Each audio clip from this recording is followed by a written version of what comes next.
Society for Promotion of Alternative Computing and Employment, SPACE is a non-profitable organization with a mission of promoting free and open source softwares in education, governance and all other areas. So let's talk to Mr. Arun, the Executive Director of SPACE, and know more about what is free software and what is SPACE all about. Let's talk.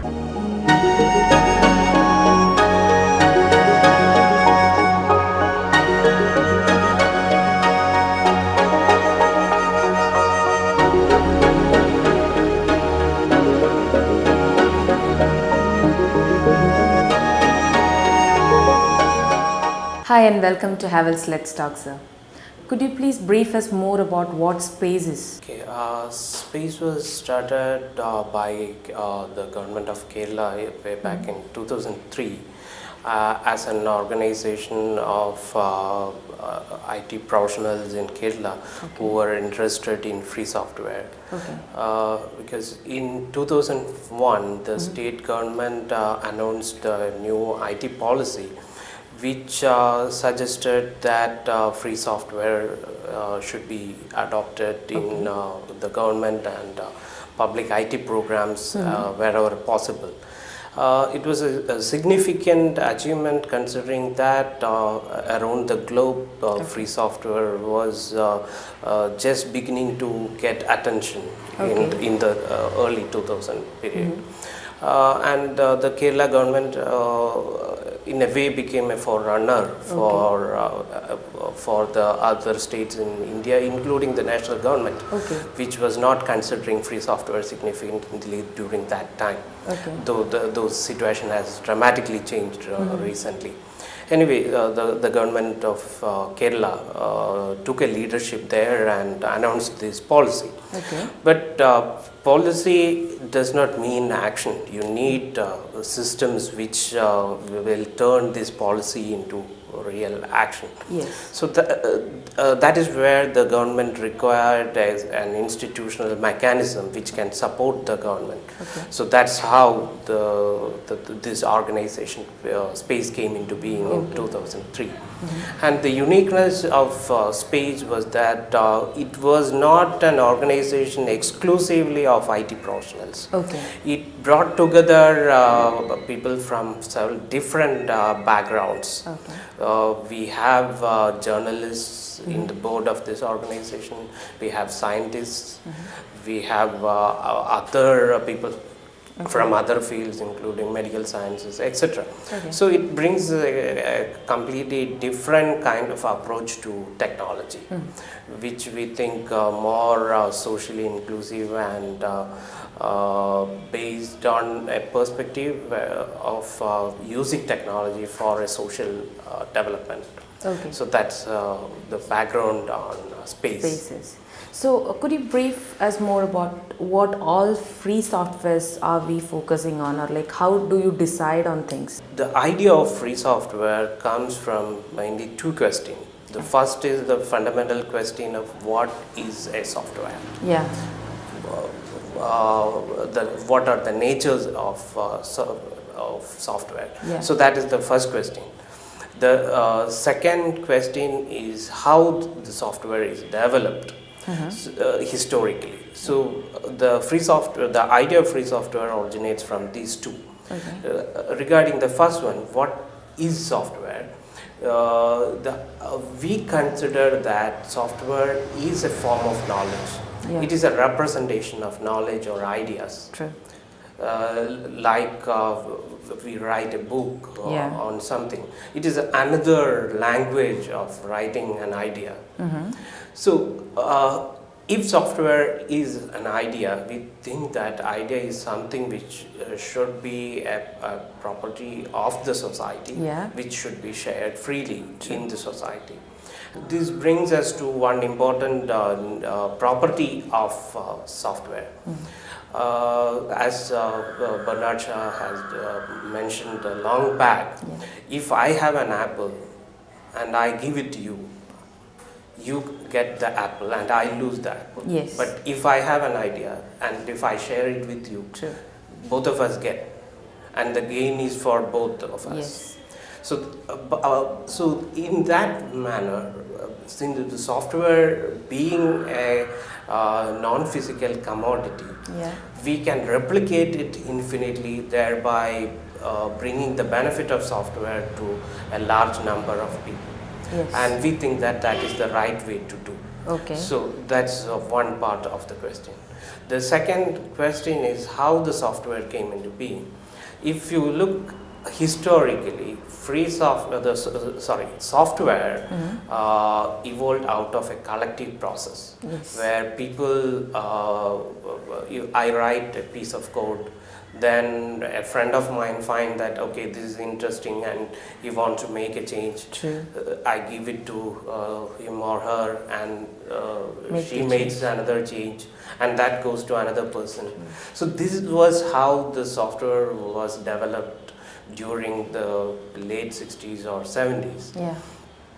But it was towards the end of 70s and 80s, some people started saying that no, we should somehow abstract this kind of sharing of software. And by stopping this sharing, we can create an artificial scarcity. Yeah. And when you make something scarce, even if it is an idea, if you make it scarce, then you can attach an economic value. Yes. And that can be converted into an economic commodity. Yes. So they want, in the opinion of many people who were involved in the development of free software in its early parts, Yes. they felt that it's highly unethical. True. And they started opposing this kind of restrictions on free sharing of ideas in the form of software. And they started this movement which we today call free software or free and open source movement. Okay. So basically they come from this original group of software developers in the 70s. So in the beginning, software was all free and there was no need to talk about free software. True. But today a lot of softwares are restricted. Yes. And so we need a movement which can liberate the software from the clutches of these economic forces. True. But at the same time, by being free doesn't mean that it is economically less valuable or it is against the market principle, which is not at all true. There are a lot of companies and individuals who make business out of free software. True.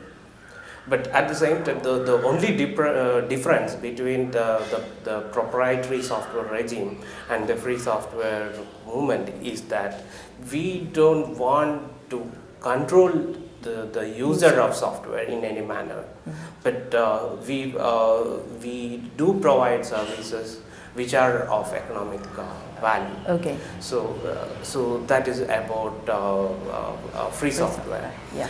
And coming to the space and its role in free software, when many of us got into this movement sometime in mid-90s, because internet was a major enabler. Yes. So it was through internet that many of us reached free software and started sharing it with others across the globe. So as you know, it was only in the mid-90s that internet started entering India. Yeah. And we got into it, and by 1996 there was a small group of free software persons in Trivandrum. Okay. Maybe 5 or 6, you could count them in your fingers. Yeah. So that was the size during that period. And we were part of that small group. Yes. And we were thinking how to propagate this idea. And we thought that the best place to start is the schools. Okay. Partly because we know that what we are going to give to the society is not a piece of software, but it is also a perspective of how you look at the society and how you want your society to be, whether it should be free, whether it should be based on sharing, or whether it should be controlled and restricted. So it's a question of values, and we think that the values are created during your school education and those times. Okay. So if we have to bring a change in value, we must start from our schools. Okay. So that was the idea, and so we decided to go to the schools. Okay. And that time, around 2001, the school IT program also started in our state, which aimed to bring IT education to the schools. So we thought maybe that is the best place to target and focus. Yeah. So we started off as a volunteers. We went across the state and started doing small awareness program for the school teachers, which was completely independent of any institutional mechanism. We were purely volunteers going around. We go to a place, we stay with some of the school teachers there, we stay in their houses. Then we make a small workshop in the schools. So it was really an interesting period when we went across the state, and we saw a lot of this state in that period. And that way we created a momentum. And many of these school teachers found that free software is interesting, both because of its social and values, as well as because of the nature of the software, which enables it to be used for education. We had a lot of tools which can be adopted for education immediately. So naturally it created a momentum, and by 2006 all the schools in Kerala migrated to free software, and today it is being considered as a role model for IT in education program in India and even outside.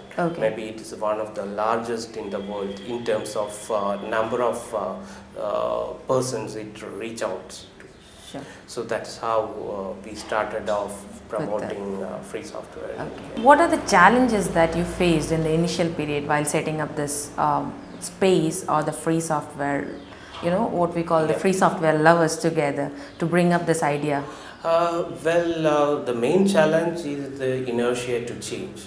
Yes. It always exists, particularly in the government or administrative systems. Nobody wants to change, and we were all for the change. But we had our own advantages also. For example, the school IT program, we got into in the very beginning. So in 2001, the government started the program with Microsoft proprietary operating systems, and we could also start at the same period. And the teachers, only few teachers were trained in Windows or the proprietary system. So the legacy was minimal. And that way we were in a very advantageous position, and we could make a real change.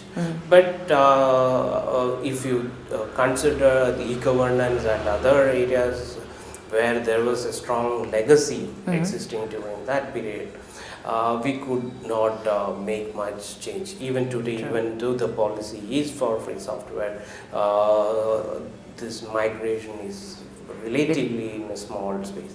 But what is interesting is that the industry is moving towards free software in a very significant manner.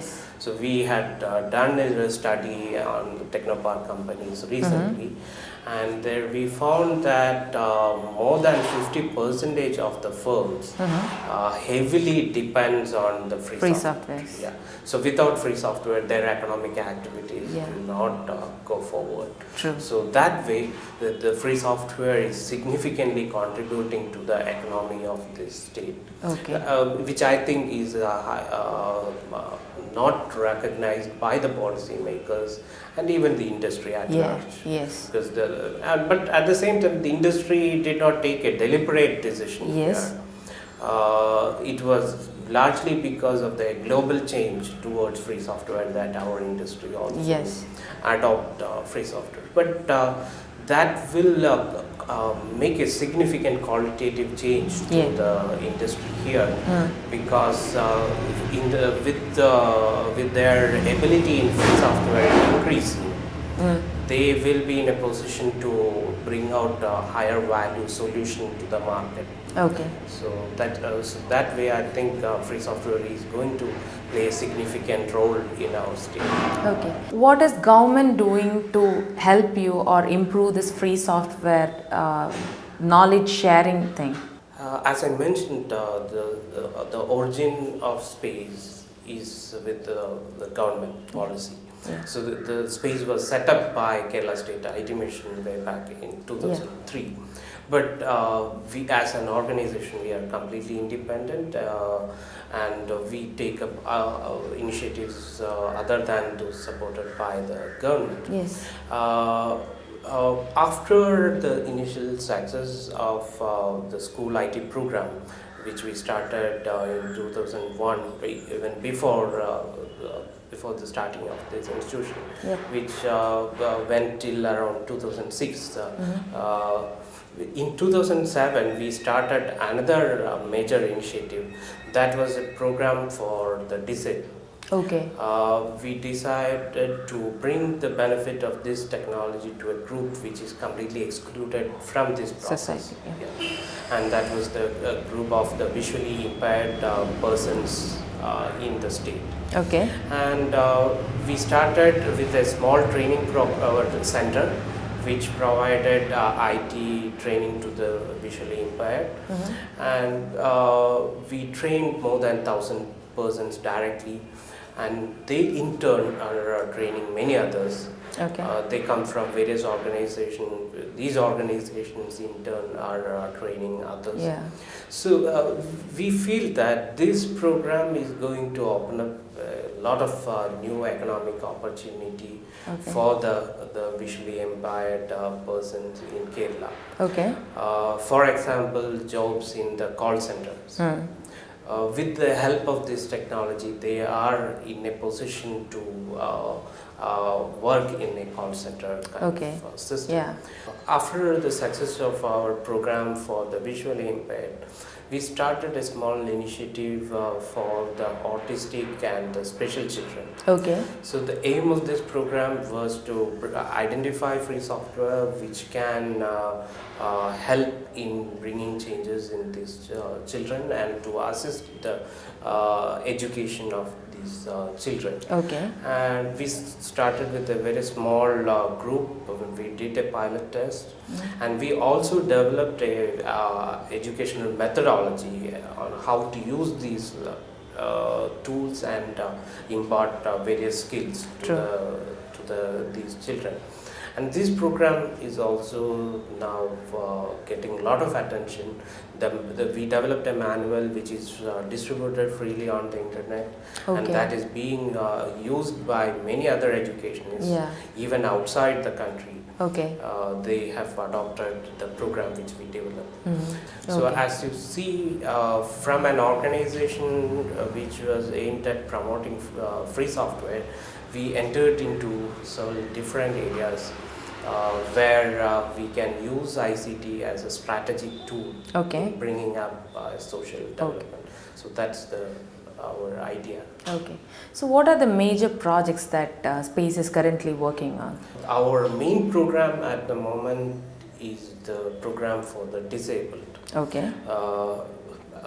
That is supported by Kerala State IT Mission, and it is called Insight program. Okay. It is running from 2007 onwards. So our plans are to hand over the knowledge to various development organizations which can replicate the work which we have done so far. Okay. Because we have set the model, and ourselves, the number of persons whom we can reach is relatively small. Yes. So rather than controlling all the things by ourselves, we want to give it to others who can replicate and take it forward. Okay. And we also undertook another major initiative which has come to a conclusion recently. That was a program for promoting the local language computing, particularly the use of Malayalam on the internet and web. It was a major statewide campaign, and we were providing all the support for this initiative, which also we think that will enable many others to get into the IT mainstream. Yes. We are also running a small pilot project at the moment where we want to create a model of a 21st century libraries. Yeah. The libraries have been always playing an important role in the social and economic development process of our state. Yeah. But when what makes the library unique is that they deal with knowledge and information. Yeah. And IT is a technology which accelerates the knowledge creation, knowledge dissemination, etc. So we thought the library should have been the place where a lot of IT related activities. Yeah. And I mean IT activities, not the pure export oriented software development activity, not that, but an activity which creates the knowledge and which disseminates knowledge. That did not really happen in our state. Yeah. So there is a disjunct between the library movement and the dramatic technological changes which are happening in our lives these days. Okay. So we're trying to see how it can be interconnected, and libraries can be rediscovered in the context of these technological change. Okay. So that pilot initiative is going on at the moment. We have selected 3 to 4 libraries in Kerala, and we are doing a lot of activities with these libraries. Yeah. Are there any plans to expand beyond Kerala and bring the like-minded together? Yeah, there is a lot of demand for scaling up our activities and going beyond the state. As part of that, we have recently entered into an agreement with Indira Gandhi National University. Sure. They have an initiative called Center for Disability Studies. Okay. And this center is supposed to develop programs for the disabled. Okay. So even though it's a center for the disabled, they don't have many programs which directly address the disabled. Okay. Most of their programs are to create human resource which can support the disabled. Okay. So, but our programs are directly for the disabled. So they found it very interesting, and they want to launch some of our training programs as IGNOU certified programs across the country. So that is one area where we want to go beyond Kerala. Likewise, many other universities have started requesting our support. Particularly now we are working with Jawaharlal Nehru University in Delhi to make their library disabled friendly. So that the blind students in their campus can come and make use of their library facility. Yeah. So we are now working jointly with JNU on that. Many other universities, including the universities in Kerala, has shown interest. So that will be another area where we may be going beyond the state. But then we feel that there are unique characteristics of each state. Without understanding and without considering these uniqueness, it is not possible to implement a development-oriented program. For example, the IT at School program is being considered as a model by the government of India. But I feel that replicating the Kerala's experience in the school education as such in other states is going to be a failure. Yeah. Because ITH school benefited a lot from the unique features of the state and the unique features of the system which is in place in the state for the successes of the initiative. So if we ignore these characteristics, then scaling up will be a disaster. So we don't want to scale up suddenly, but slowly in relation with other organizations, we do want to go beyond Kerala. Let us pray that space grows beyond the boundaries of these challenges, and all the best for the future. Thank you so much for spending this qualitative time with us, sir. Thank you very much. Thank you.